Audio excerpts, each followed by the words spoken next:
High winds and dormant vegetation combine each winter in Oklahoma for a potentially destructive wildfire situation. In preparation for the annual threat, Ada area firefighters have ramped up their training exercises, actually simulating a grass fire to study its effects on both protected and unprotected structures. The bottom line is to educate the public and to reduce risk and reduce fires. And today we demonstrated how much benefit there is in just simply maintaining vegetation around structures and around equipment and maybe even around hay stacked in a field. Ada firefighter Danny Manuel offered a section of his own property to stage demonstrations and training opportunities for not only his own department, but also the Bing Volunteer Fire Department and the Chickasaw Nation Fire Management Division. And we had 3 sections of privacy fence that represented structures. And one section of fence was in tall grass. 2 other sections were in grass that had been brush hogged and mowed. And around one of those sections, I actually poured out around 3 to 4 gallons of water. I just made a circle around that. These structures were actually just pieces out of a cedar privacy fence. And this cedar fence had been stained, and it honestly does not burn very well. It got rained on a little bit last night, so they were kind of damp. So they didn't burn as well as if they would have been just dried pine that didn't have paint or anything on it.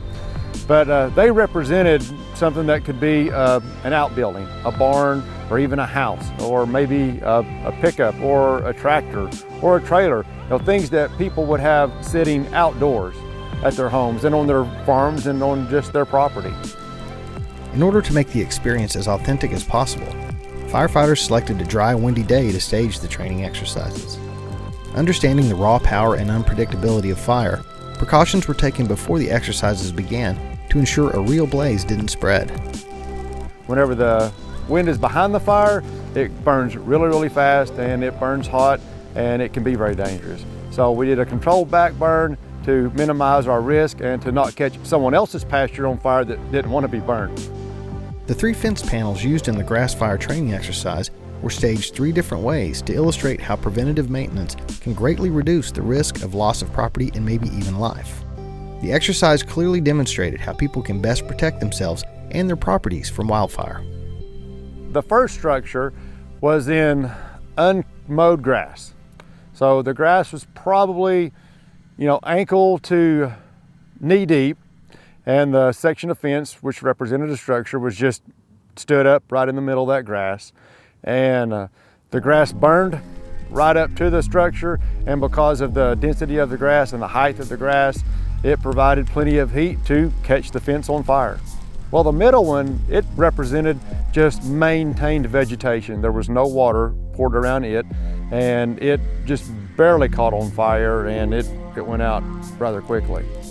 The third one was in the maintained vegetation, and it had a little bit of water poured out around it. And ideally, it would have been nice to have had a water hose with a sprayer nozzle on the end. But for this purpose, I wanted to be able to give account of how much water I actually poured around that structure. So I poured out a ring around that was probably 5 feet in diameter, using only about 4 gallons of water. So just a small amount of water made a big difference, and it's very obvious if you look up close that the fire just died down at the ring. If I would have poured the water closer to the fence, it probably wouldn't have caught on fire at all.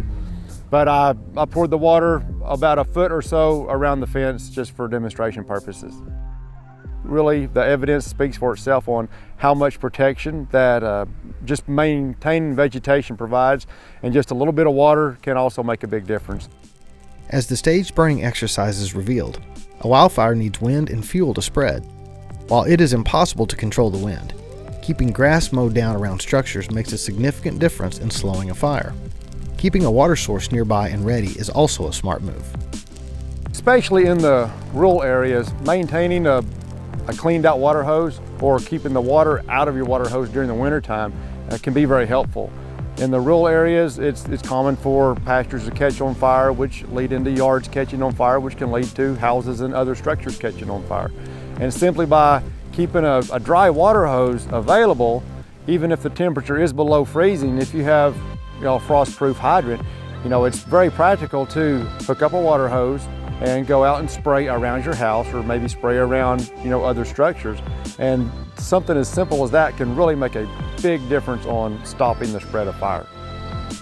Certainly firefighters can spot a blaze, but rural residents are encouraged to display reflective address signs to help guide responders and identify locations that may not be as apparent. Firefighters and other emergency responders use the county's addressing system to move as efficiently as possible, because in any emergency situation, mere seconds could mean the difference in life or death. Citizens are also reminded to be aware and respectful of actual response situations. This time of year, especially with lots of grass fires, whenever we're driving on the road, we need to be aware of emergency vehicles.